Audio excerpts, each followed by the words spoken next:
Hey there YouTube, this is Mr. Lubufu, and after a momentary hiatus, I'm actually here to talk about Judge, Jury, or have my third episode of Judge, Jury, and Executioner. This time it's going to be on, you can tell from the title, but I'm just going to spell it out. Protection. That is not the cleanest spelling in the world. Well, it's spelled right, but not the best handwriting. Anyway, so protection, as for those people that might have seen it on cards, is a certain sometimes confusing topic, but it's actually pretty straightforward once you learn this fun little acronym here. It's DET. Protection from something gives protection from these four things, so I'm just going to go over them. The first one is damage.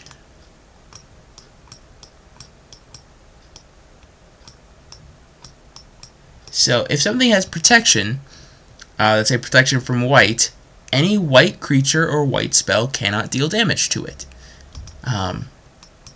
So for example, if a creature has protection from black, and we have this card called Pestilence, which is at end of turn if there are no creatures sacrificed, that's not the relevant portion. The relevant portion is black. Pestilence deals 1 damage to each creature, to each player. That damage would be prevented because a creature would have protection from black. However, if you had the card called Cower in Fear, which is all creatures target opponent controls gets -1/-1, protection from black does not deal with that because that's not damage. Okay, so that one's pretty straightforward. If any, this includes combat tricks. So let's say you attack with just a generic 2/2, and then they block with, let's say, a green 4/4. You can cast Apostle's Blessing, naming green, and the green source will deal no damage to you. That's after it's been declared as a blocker. We're going to get back to this. Next is equipped or enchanted. It's more likely enchanted since very few cards give protection from artifacts, Apostle's Blessing being one of them. But luckily they both start with the same letter. So basically, if you have a creature that has protection from white, then it can't have the card. It can't be arrested. For example, you can't cast arrest targeting it, or equipped to, or enchanting it. And if you had a creature with protection from artifacts from Apostle's Blessing, you cannot equip any swords to it. This also includes if it's already enchanted. So if you have a creature enchanted with a blue enchantment, and then you give it protection from blue, the enchantment will fall off. So that's one of the often forgotten moments of protection, that you can have things fall off. Giving it protection from blue, for example, which you'll see, makes it untargetable by blue, but we'll get there. So any equipment or enchantments, if it's now has protection from that color, must fall off. Next we have blocked. So if you have a white knight, for example, which has protection from black, then when it attacks, it cannot be blocked by a black creature. This does not mean that the white knight cannot block a black creature, it just means it cannot be blocked.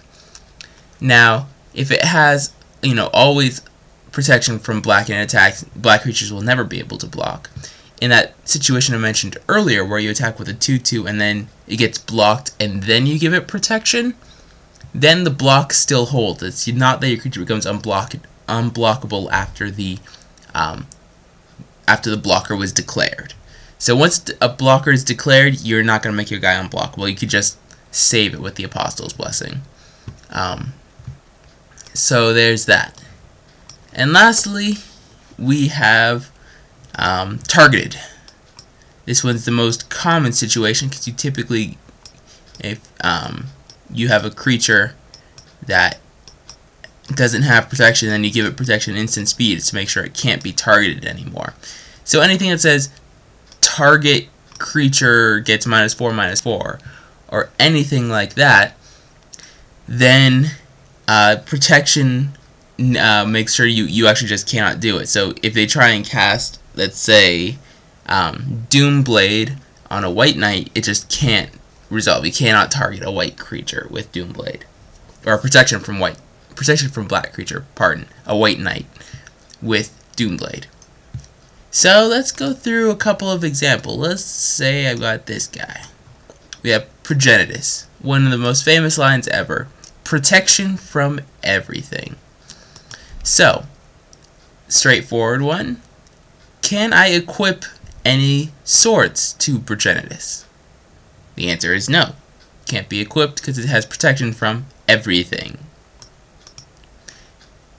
Can it be blocked? No, it's an unblockable 10/10 because it has protection from everything. Can damage be dealt to it? No. Can it be targeted? No. Can you enchant it? No. If you cast Wrath of God, what does that do? This is the most famous situation of protection where a creature has protection from black, for example, or protection from black and you cast Damnation, or protection from white and they cast Wrath of God. What happens? Well, does Wrath of God damage anything? No, it does not. Does it equip or enchant them? No. Is it anything to do with blockers? No. And is it targeted? It doesn't say targeted at all. So Wrath of God trumps all protection. So Wrath of God is a way to kill Progenitus. This is one of the more common ones. So the same sort of thing happens with Emrakul, right? Protection from colored spells, which means they can make you sacrifice it. Let's say Tribute to Hunger, right? Which is target opponent sacrifices a creature if they only have an Emrakul in play. The reason is that spell is not targeting Emrakul. It's not dealing damage, equipping, or blocking. It's targeting a player, and then the player has to make the decision. So that's something to keep in mind when it comes to this. So making them sacrifice is completely legitimate. You can't say target player sacrifices target creature, because then you tried to target it. Other thing that's important to mention is if you have protection from black, and black is anywhere in the mana cost, it has protection from it. So if you have, for example, Putrefy, which is a green-black spell, and a creature has protection from green, it is immune to Putrefy. So it's not that because it has black it gets around it. Protection from a color means complete protection. So if that color appears anywhere in the mana cost, it does not, or it has protection from it. So hopefully you guys like this episode. I tried to make it as straightforward as I could. Progenitus is the classic protection from everything example, so anything that fits under damage, equipped, blocking, and targeting, clearly Progenitus is immune to. But even pros, there have been many stories of, does it have protection from that? They have to call a judge over and all this fun stuff. So just remember debt, and you'll be a-okay when it comes to protection. Thank you guys for watching. Rate, comment, subscribe. Please leave comments for the next Judge, Jury, Executioner, or, ideas, topics, things you want me to talk about. Because I'm running short on ideas. I'm not sure what you guys want to know about. If you're asking about specific card interactions, then I'll probably just answer it in comments. But if you have a big topic, like, for example, protection or the stack, leave a comment. Who knows, It could be a good conversation. I'll try and give you guys shout-outs if I remember who does it. Thank you guys all for watching. Rate, comment, subscribe, and thank you guys very much for watching.